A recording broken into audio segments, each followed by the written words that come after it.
Bien, vamos a comenzar en esta oportunidad con el tratamiento de la unidad número 6, referida a empréstitos. Vamos a comenzar por definir qué es un empréstito.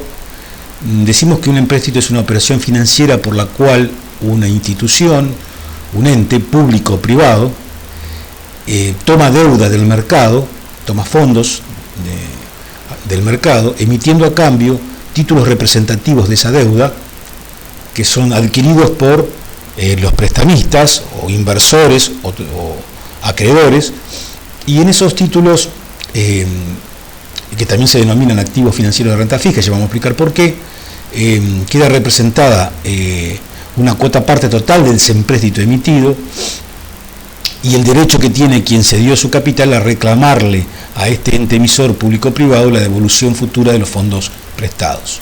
Es lo que ustedes conocen comúnmente como títulos públicos, cuando el ente emisor es un Estado, nacional o provincial, también se los denomina títulos soberanos, o los títulos corporativos o bonos corporativos, cuando el ente emisor es una sociedad anónima o una corporación o empresa con capital privado. Se los conoce como activos de renta fija o activos financieros de renta fija, no porque reconozcan una tasa fija de interés, sino porque cuando se emiten estos empréstitos se establecen claramente cuáles son las condiciones por las cuales se va a devolver el capital futuro y se van a pagar los intereses. Y esta denominación de títulos de renta fija o activos financieros de renta fija es para diferenciarlo de los activos financieros de renta variable, que son las acciones que emiten las sociedades anónimas. Entonces, básicamente una sociedad anónima podrá emitir activos financieros de renta variable, que son sus acciones al mercado, o activos financieros de renta fija, que es una forma de tomar fondos del mercado en forma de deuda, emitiendo estos certificados a cambio. Cada vez que se realiza un empréstito, se crea un empréstito, hay alguna condición de emisión que establece las características que va a tener ese empréstito. Si el que emite, por ejemplo, es el Estado Nacional, en nuestro caso la República Argentina, en la ley de creación de ese título se establecen, entre otras cosas, las que ustedes ven enumeradas en esta diapositiva. El monto total de la deuda emitida, cuánto se toma de deuda, en miles de millones de pesos o dólares, la fecha en que se emite el título, que es la fecha en que es lanzado al mercado el bono representativo de esa deuda, la fecha de rescate total de la deuda, y acá hay un elemento importante: entre la fecha de emisión de la deuda y la fecha de rescate total, que es cuando se termina de pagar la última parte de capital impago de ese título que queda en el mercado, entre esas dos fechas se establece lo que es la vida del título. Es decir, un título puede durar, por ejemplo, 5 años entre el momento en que es emitido y el momento en que es recatado la última parte que queda en circulación en el mercado. O sea, 5 años es la vida de ese bono. La moneda de emisión generalmente puede ser en pesos o moneda nacional, si es un bono soberano, o también en dólares u euros o cualquier otra moneda. El valor nominal de cada título. Recordemos que el empréstito es la operación total de la toma de la deuda que hace el ente emisor, y el elemento representativo de ese empréstito es el título o bono. Ese título o bono tiene un valor nominal, que es un valor importante porque es aquel sobre el que se van a calcular los cupones de renta que paga ese título. La forma de rescate de la deuda, cómo se amortiza, cómo se devuelve el capital, la tasa de interés que se va a aplicar para calcular el pago de los cupones. Se le llama cupón de renta el flujo de dinero que corresponde al pago de los intereses que genera cada título. Esta tasa de interés puede ser una tasa fija establecida ya en las condiciones de emisión, o también puede ser una tasa variable, en cuyo caso deberá definirse de esa manera en el momento de emitirse. Por ejemplo, cómo evolucione la tasa pasiva o activa de un mercado nacional o extranjero. En función de eso se pagarán los cupones de renta. Si hay cláusula de ajuste o no en el bono, en la existencia de premios lotes, esto casi ya no se está usando, pero en algún momento sí se emitían bonos con lotes para determinado tipo de compradores. Si hay garantías de pago, por ejemplo, si la provincia de Entre Ríos emite un empréstito, entre las condiciones de emisión podría establecerse que el pago del capital para los adquirentes de ese bono representativo está garantizado con la coparticipación de impuestos nacionales, por ejemplo. Bueno, en realidad todos estos aspectos y otros más están definidos en el instrumento, sea ley o sea la resolución que toma la empresa emisora, si es una privada, en el instrumento de creación de ese empréstito o de esos títulos. En esta diapositiva simplemente nos vamos a enfocar a esto. Ustedes lo pueden ver en el libro también, está detallado en el libro de la cátedra cómo es la simbología que vamos a utilizar de aquí en adelante para cada uno de estos aspectos: número de títulos emitidos, valor nominal de cada título, valor de emisión y valor de rescate. Acá me voy a detener un poquito. Recordemos que el valor nominal de cada título o bono es el valor, generalmente es múltiplo de 10, el valor que antes, cuando los títulos eran cartulares y se emitía realmente en papel la representación del título de deuda, era el valor que estaba impreso en ese cartón, en esa deuda. Por ejemplo, se emitían bonos cartulares o títulos cartulares con un valor nominal de $1.000 o $1.000. Ese es el valor de emisión, y recordemos que es importante porque es el valor sobre el que se va a aplicar la tasa de interés que luego me permite calcular el cupón de renta. Los títulos al lanzarse al mercado generalmente se pueden emitir o lanzarse a su valor nominal, pero podría ocurrir que el título tenga un valor nominal X y se lance al mercado por encima o por debajo de ese valor nominal. Entonces, el valor de emisión hace referencia al valor en que el ente emisor coloca o inicia la colocación de los títulos en el mercado. Y puede ser a la par, bajo la par o sobre la par. Por ejemplo, a la par, que es la mayoría de los casos en la práctica real es así, el título es emitido al mercado a su valor nominal. Puede suceder que el valor nominal, por ejemplo, sean $1.000 y sea el título emitido a $950. Ahí lo está emitiendo bajo la par. Es decir, que quien compra un bono al momento de emitirse está pagando $50 menos de lo que dice su valor nominal. Y ahí hay un beneficio para el inversor o comprador de ese bono. ¿Por qué? Porque lo está comprando a 950 y sabe que los intereses que van a generar esos bonos se van a calcular sobre un valor de 1.000 superior. Lo mismo ocurre con el valor de rescate. Pueden establecerse en el momento de emisión que el título sea rescatado a la par, bajo la par o sobre la par. ¿Cómo vamos a denominar al número de títulos vivos a un momento H, que son los títulos que están en circulación? Esto lo vamos a tratar más adelante cuando veamos los títulos de vida aleatoria, como N sub HB. Bueno, el número de periodos, años o meses que el título está en el mercado se denomina N. La tasa de interés la vamos a simbolizar con la I chiquita, como ya conocemos, la I minúscula.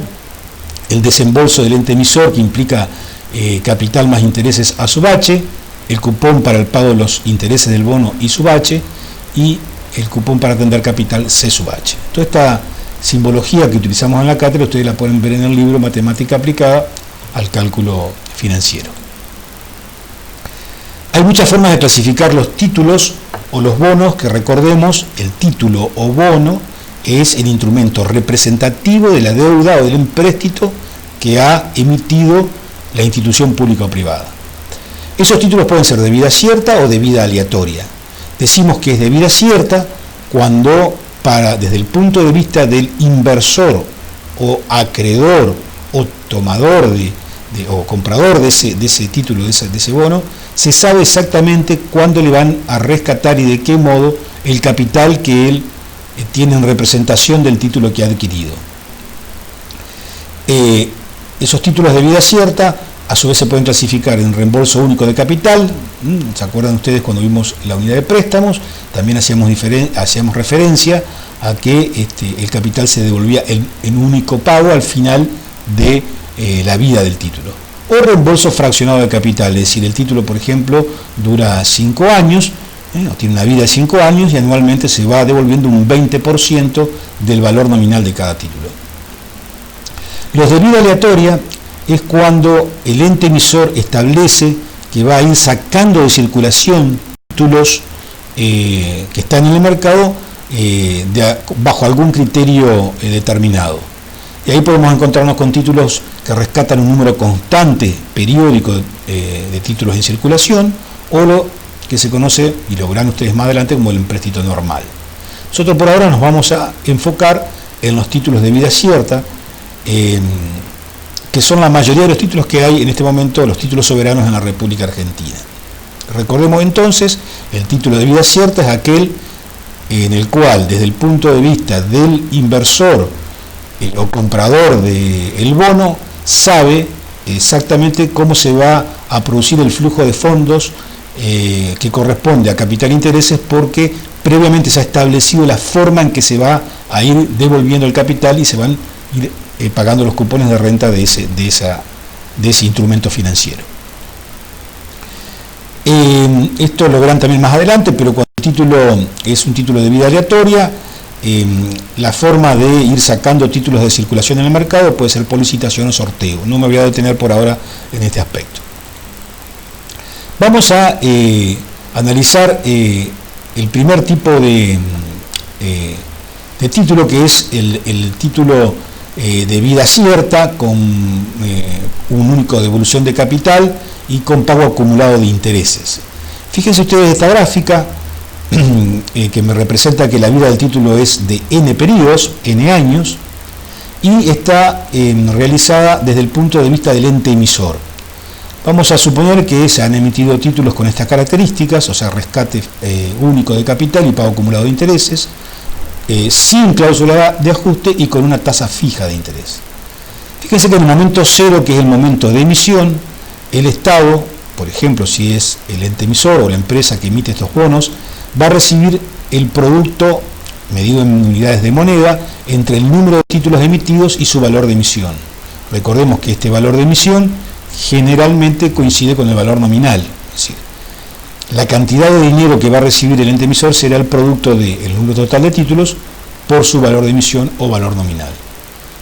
Durante el transcurso de la vida del título no hay ningún pago de ningún tipo, ya que no se devuelve capital, tampoco se devuelve, tampoco se pagan cupones de renta, y sí hay un egreso único al final de la vida del título, en donde el Estado tendrá que devolver el número total de títulos emitidos al mercado, o sea, rescatarlos, por su valor de rescate, que también puede ser el valor nominal del título, si así está establecido en las condiciones de emisión. Por otro lado, deberá pagar el cupón único, que es el cupón de intereses, que no será otra cosa que el número de títulos emitidos, el total de números, por su valor nominal. Siempre para calcular los intereses se utiliza el valor nominal, multiplicado por 1 más y a la n, según la tasa establecida en las condiciones de emisión, menos 1. O sea, esta formulita me está representando el total de dinero que pagará el ente emisor para atender el cupón de renta a la finalización del periodo. Estos títulos o bonos que pagan capital, devuelven capital en un solo pago y pagan en forma acumulada los intereses, se conocen como bonos de cupón cero. Fíjense que si entre las condiciones de emisión se estableció que la tasa era variable y no hay cláusula de ajuste, la forma de presentar la gráfica cambia solamente en lo referido a el cálculo del único cupón de intereses a pagar al final. Si en lugar de utilizar una tasa constante, debemos utilizar un factor de capitalización a tasas variables, como ustedes ya conocen. ¿Qué pasa con los títulos de vida cierta con cupón cero con cláusula de ajuste? Para la finalización del título, cuando es devuelto el capital y el momento en el que se paga el único cupón de intereses, cuando se devuelve todo junto en realidad, lo que el ente emisor va a devolver es el número de títulos emitidos por su valor nominal, ajustado desde el momento 0 hasta n. Es decir, al número de títulos emitidos por su valor nominal deberé aplicar el factor de actualización monetaria, que está representado por 1 más f sub 0n. Y por otro lado, tendré que pagar el interés ajustado, que también es el número de títulos emitidos por su valor nominal. Siempre recordemos que los intereses y los ajustes se aplican sobre valores nominales, ajustados, y por el factor 1 más y a la n menos 1, que me está representando que solamente estoy atendiendo la parte de intereses. capital ajustado más intereses. Bien, en los títulos de vida cierta con cupón cero, también podemos aplicar los conceptos de valor de cesión, que ya los vimos oportunamente cuando tratamos la unidad de préstamos. Recordemos que el valor de cesión era la sumatoria de dos componentes, la llamada nuda propiedad y el usufructo. ¿Qué era la nuda propiedad? La nuda propiedad era el capital pendiente de amortización o rescate, valorizado en momento H anterior a N, a la tasa de mercado vigente en ese momento. Y el usufructo son los intereses pendientes de cobro, o sea, aún no cobrados al momento H, también descontados a la tasa I' de mercado a ese momento. En el caso de los que quisiéramos calcular el valor de cesión de un bono de estas características, es decir, un bono cupón cero, la nuda propiedad será el valor de rescate establecido en las condiciones de emisión, que reitero nuevamente, generalmente coincide con el valor nominal, descontado a la tasa I', fíjense, durante los n-h periodos que restan hasta la finalización de la vida del título o bono. Y en el caso del usufructo, se deberá descontar también a la tasa I' durante los n-h periodos que restan la composición solamente de los intereses, que recordemos siempre se calculan sobre su valor nominal.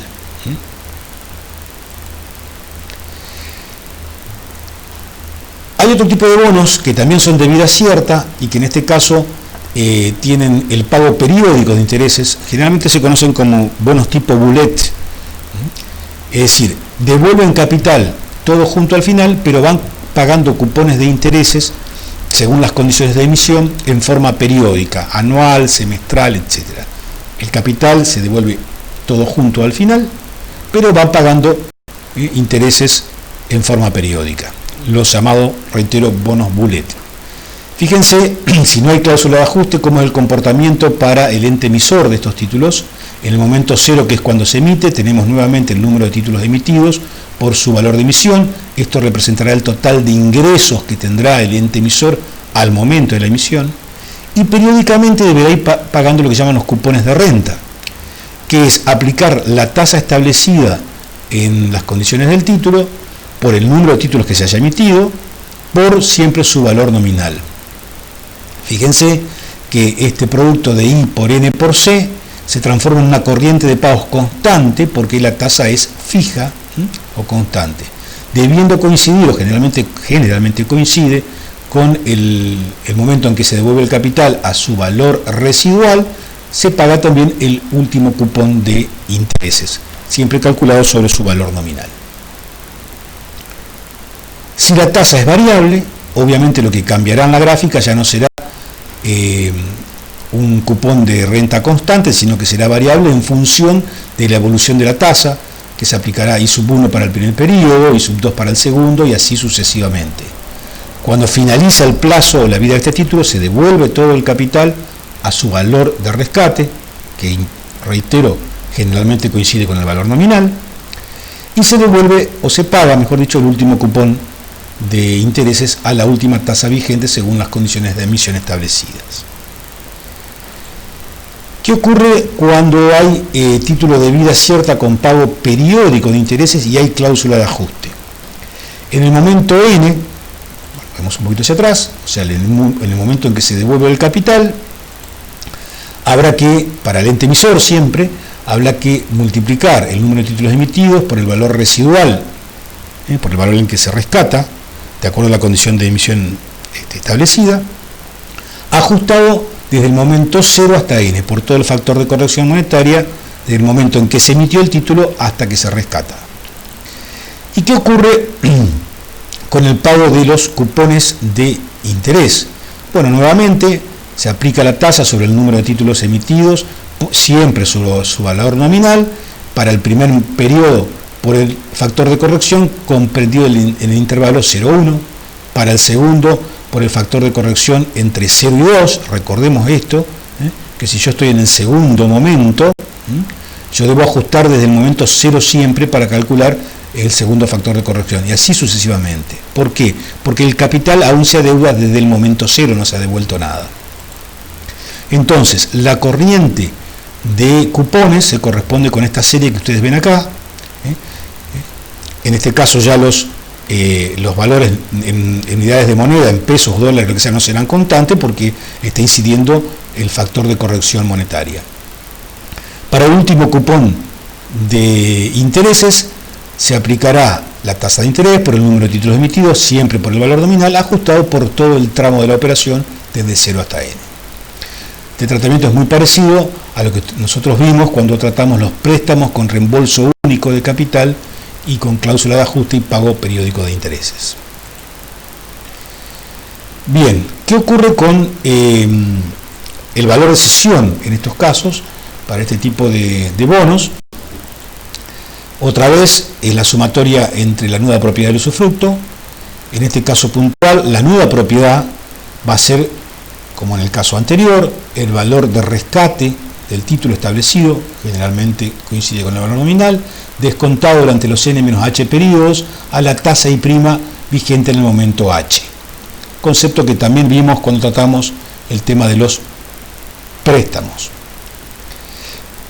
En este caso puntual, el usufructo, que es el otro componente del valor de cesión, cambia. ¿Por qué? Porque nosotros debemos encontrar el valor actual a un momento h de una corriente de cupones de renta que aún no se han cobrado, eso responde al concepto del usufructo, desde el momento h hasta n. Por eso aparece esta expresión. En realidad lo que estoy encontrando es el valor de cada cupón de renta descontado la tasa I' de mercado durante los n-h periodos que restan.